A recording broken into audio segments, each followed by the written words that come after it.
Welcome to the deep dive. Today we're getting into a really foundational work, Imam Al-Ghazali's The Incoherence of the Philosophers. That's right, the Tahafut al-Falasifa, a hugely influential text. We're looking at it, considering, its context and Al-Ghazali's own journey. And our mission really is to unpack his challenges to some specific philosophical ideas, mainly about whether the world has always existed and whether our bodies get resurrected. Exactly. And Al-Ghazali himself, well, he was a giant, a scholar of law, theology, logic, taught at the big Nizamiya school in Baghdad. But he wasn't just accepting things, was he? He had this deep drive to really understand all the different schools of thought. Absolutely, driven by curiosity. So the big questions for us today are, did he portray the philosophers fairly? What exactly were his arguments against them on, say, the world's beginning and the afterlife? And importantly, why does this discussion from centuries ago still resonate when we talk about faith and reason? Okay, let's start with that first major clash, the idea that the world is eternal. How did Al-Ghazali frame the philosopher's view? So, as Al-Ghazali presents it, the common philosophical stance was, yeah, the world has always been here. Yeah. They argued that creating something from absolutely nothing, ex nihilo. Out of nothing, right? Out of nothing, yeah. And also complete annihilation were just, well, impossible concepts, logically impossible for them. But Al-Ghazali pushed back on that. What were his objections? He did. He basically asked, is it really self-evident that creation from nothing is impossible? Or that total annihilation can't happen? How did he argue that? He gave the example of fire. People used to think fire utterly destroyed things. Yeah. But then we learned, no, matter just changes form. So what seems obvious might not be the whole story. Precisely. He was questioning if our own limited human experience should define what's possible for, say, divine power. Are philosophical limits really universal limits? That's a deep point. Did he also critique their connection between creation and annihilation? He did. He questioned if they're truly equivalent. Mm-hmm. Just because we don't see something vanish into nothingness doesn't automatically mean it couldn't have come from nothingness. Yeah. Okay. And he added another logical challenge. If matter wasn't created, but philosophers admit its dimensions, like size and quantity, are finite, well, what determine those specific amounts? Well, right. If it wasn't created, why this much matter and not more or less? Yeah. Interesting. What about observations? Didn't Galen argue from observation about the sun? Yeah, that came up too.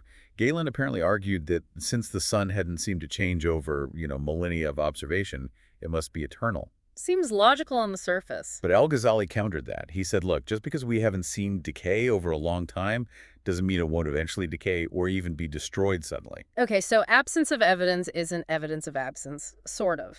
Kind of. He used this analogy. Imagine a precious stone losing like a tiny, tiny fraction of its mass over 100 years. You wouldn't notice it. That it's still happening. Exactly. And funnily enough, the editor of the edition we looked at notes that modern discoveries, like solar flares, kind of back up Al-Ghazali's point that celestial bodies aren't unchanging. Fascinating. Okay, so that's the world's origin. Let's shift gears to the end of life, the resurrection of the body. How did Al-Ghazali frame the philosophical view there? Well, he presented the philosophers as generally denying a physical resurrection. They saw talk of it more as a metaphor. A metaphor for what? For spiritual rewards and punishments.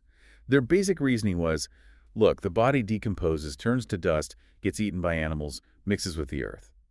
How could you possibly reassemble that specific body? Okay, I can see the practical problem they're raising. Did they have more specific arguments? They did. Besides the general difficulty of retrieval, they asked things like, what about someone who died missing a limb? Would they be resurrected incomplete? And probably the trickiest one, if you resurrect all the particles someone ever had, what about cases of, say, cannibalism? If one person's body becomes part of another's. Oh, wow. Yeah. Whose particles are whose in the afterlife? That gets complicated. Very. It raises issues of, like, two souls in one body or body parts belonging to multiple people. But you mentioned a nuance with Ibn Sina earlier. It wasn't quite so clear-cut. Right. So while Al-Ghazali groups the philosophers on this, the editor points out some of Ibn Sina's earlier works seem to allow for both bodily and spiritual resurrection. Seem to.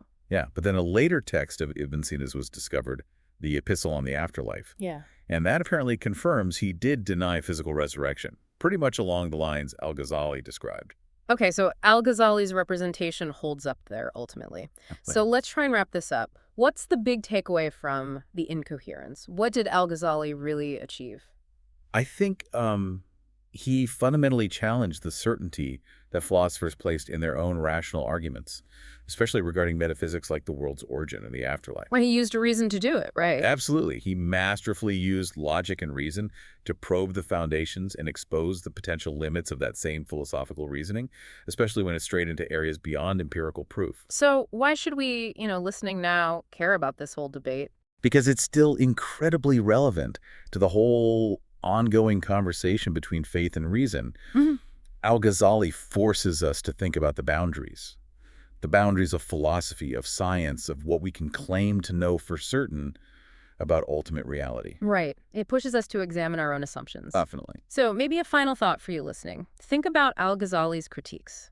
What does it really mean for an idea to be self-evident? When we think about huge questions, existence, the universe, what happens after death, how much can we rely purely on observation or logical deduction, and where might their limits be? Yeah, where do those tools potentially fall short? That's the enduring question. Something to ponder. Thanks for joining us for this deep dive.